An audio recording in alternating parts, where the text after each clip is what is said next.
Monsieur Pomerleau, merci beaucoup. Est-ce que vous pouvez nous dire un petit mot sur la vie et sur la carrière de Richard Lehé? OK, ce qui m'impressionne, c'est quelqu'un qui a beaucoup sacrifié pour se mettre au service de notre nation.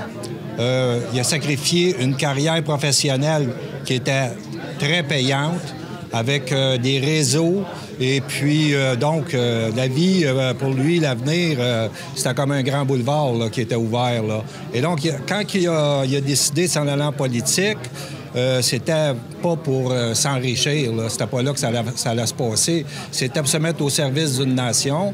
Et puis, je sais que le passage qu'il y a eu, parce qu'il a joué un rôle très stratégique au référendum de 95, c'est lui qui validait le projet économique d'un Québec indépendant. Alors donc, il était dans une position pour se faire brasser beaucoup. Et puis je sais que il est sorti de là très éprouvé.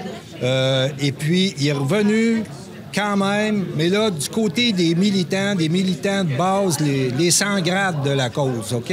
Alors donc, il est revenu avec Vigile, refaire ses forces, et là, il a été dans une démarche où il était complètement libre et sans contrainte, et là, il a poussé la lutte. Et puis, moi, je l'ai croisé sur Vigile, il m'a beaucoup inspiré. On a eu une amitié de militants, de camarades qui mènent une lutte ensemble. Et puis, son départ, c'est une fatalité. Parce que on a été très intimes au point de vue de la pensée puis de la lutte. Et puis là, je perds un compagnon que je ne sais pas qu'est-ce qu'on peut... C'est quelqu'un d'irremplaçable pour moi, OK?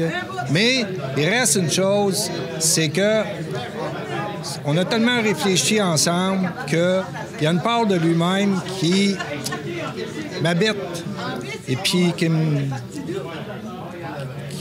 fait porter un message. Il faut continuer. Il faut continuer la lutte pour une nation qui est la nôtre, et puis sans compromis. Et puis, lui, il a beaucoup payé pour cet engagement-là. Puis, quand on regarde dans ceux qui ont été les acteurs politiques, il y en a peu qui ont payé ce prix-là. Alors, je salue sa mémoire et puis je m'en inspire. Qu'est-ce que M. Lehé ramenait dans le paysage médiatique québécois qui est irremplaçable, que d'autres n'amènent pas? Bien, c'est que il était, on pourrait dire, dans la transgression par rapport à tous les codes médiatiques. OK? Il était, à partir du fait qu'il avait fréquenté la haute direction en économie et en politique, il amenait un éclairage de ça à l'intérieur, mais là, sans la retenue qu'on voit chez les autres. Alors donc, il avait pris une posture de militant de base, comme d'un militant de 100 grades, puis venant de lui, d'où il venait, qu'est-ce qu'il avait sacrifié, c'est une contribution exceptionnelle. Et puis, si je peux aller à titre personnel, est-ce qu'il y a des souvenirs de lui que vous avez conservés? Oui, beaucoup, parce que il m'invitait à souper, une table généreuse, puis c'était sa bienveillance. C'était toujours bienveillant, c'était très caché, ça. Je l'ai découvert avec le temps, en relation avec lui. Mais il y a un moment donné, c'est juste une anecdote, mais j'avais une auto, puis le fil de l'essence était bloqué par la glace, puis je cherchais un garage, puis il me dit, il a arrêté tout. Il a dit, non, viens-t'en ici. Puis là, il m'a rentré dans son garage. Il a passé 2 heures pour dégeler ça avec... OK, ça, c'est de la bienveillance. Ça parle fort, ça. Et puis, c'est... Peut-être il y avait aussi une certaine part de naïveté chez lui quand il s'est engagé en politique. Et là, on a la bienveillance et la naïveté. Puis ça, c'est 2 qualités qui sont, en fait, des vulnérabilités en politique. Parce que la politique... de manière, à l'époque où il a abordé la politique, s'est engagé, c'est un champ de mine. OK? Alors là, il arrivait là un peu naïf. Et c'est ça. Et ça, il y a eu à se faire brasser sérieusement par la politique, ce monsieur-là. OK?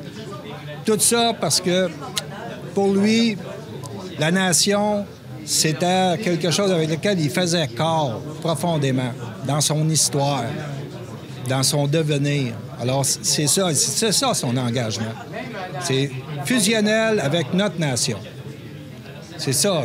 Je retiens ça, puis moi, je suis privilégié d'avoir pu faire un bout de route avec lui.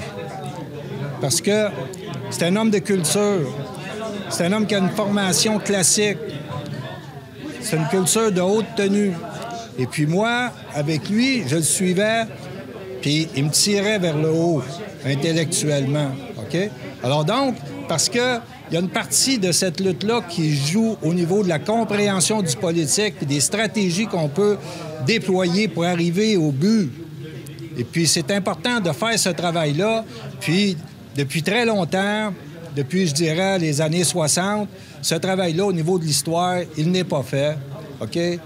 On était sur le thème de retourner, revoir notre histoire et puis voir où sont les clés pour nous sortir du piège dans lequel 1760 nous a placés. OK? On cherchait et on fouillait dans toutes les directions et on n'avait pas de retenue. On n'était pas dans une lecture convenue. On s'en allait là où on pouvait trouver de la lumière, y compris dans la grande noirceur. Merci beaucoup, Jean-Claude Pomerleau. Mes condoléances. Merci.